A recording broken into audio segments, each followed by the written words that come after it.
आज हम जैन दर्शन के अनेकांतवाद पे आगे और चर्चा करेंगे। जैसा कि हमने पहले भी वीडियो में देखा कि जैन दर्शन द्रव्य को अनंत धर्मात्मक मानता है, यानी कि द्रव्य में अनंत अनंत धर्म है, अनंत अनंत गुण है और द्रव्य में ये सभी धर्म एक साथ उपस्थित रहते हैं। ऐसा नहीं है कि एक आता है जाता है, वो एक साथ एक ही समय में उस द्रव्य में उपस्थित रहते ही हैं। यानी कि उसमें नित्यता, अनित्यता, शाश्वतता, क्षणिकता, ये सभी विरोधी गुण, सजातीय गुण, विजातीय गुण सभी उसी द्रव्य में एक साथ पाए जाते हैं। तभी हम दृष्टिकोण भेद पाते हैं।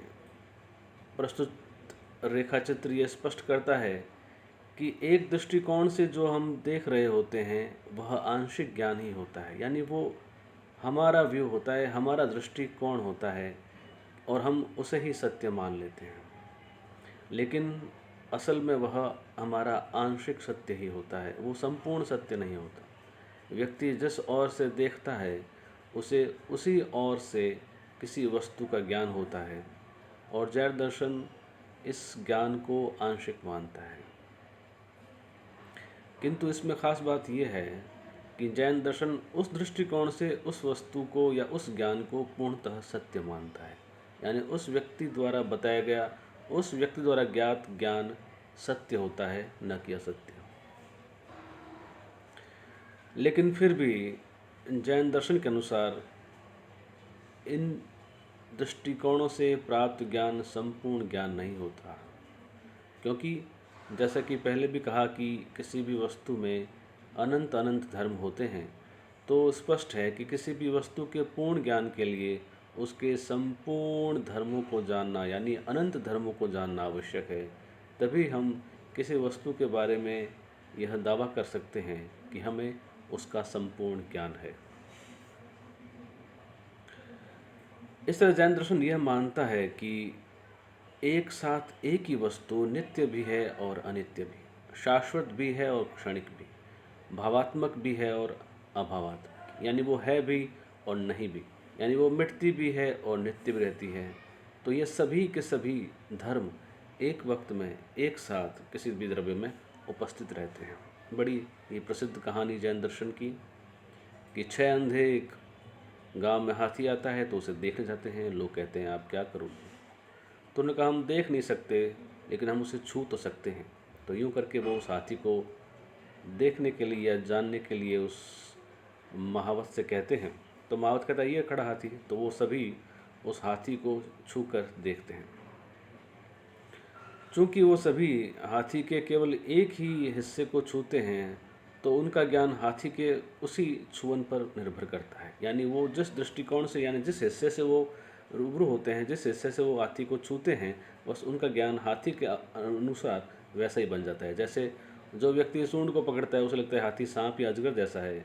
जो व्यक्ति पैर को पकड़ता है उसको लगता है ये खंबा है या कोई पेड़ है। जो हाथी के पेट को छूता है उसे लगता है कोई दीवार है। कोई हाथी की पूँछ को छूता है तो उसे लगता है कोई रस्सी है। कोई जो हाथी के कान पकड़ता है उसे लगता है ये कोई बहुत बड़े पंखे हैं। और कोई हाथी के दांत पकड़ता है तो उसे लगता है कि कोई भाले हैं या कोई नुकीले खंभे हैं। तो इस तरह से सभी अपने अपने ढंग से उस हाथी की व्याख्या करते हैं और हाथी का ज्ञान उनका अपना दृष्टिकोण से होता है। इन अंधों ने हाथी के विषय में जो निष्कर्ष निकाले वे आंशिक रूप से सत्य हैं, यानी इसे ये नहीं झुठलाया जा सकता कि वो गलत कह रहे हैं। ये बात अवश्य है कि सत्य ज़रूर है लेकिन वो एक आंशिक सत्य है, वो अपने ढंग से ठीक है। सभी निष्कर्ष जो भी हैं वो हाथी के बारे में संपूर्ण ज्ञान तो देते नहीं, हाँ आंशिक ज्ञान ही दे पाते हैं। एक दृष्टिकोण से वस्तु के स्वरूप के विषय में जो निष्कर्ष निकल जाता है उसे नय कहते हैं। जब आप किसी एक दृष्टिकोण से किसी वस्तु को देखते हैं तो वो नय कहलाता है। वो दृष्टिकोण जो होता है वो नय कहलाता है जैन दर्शन में।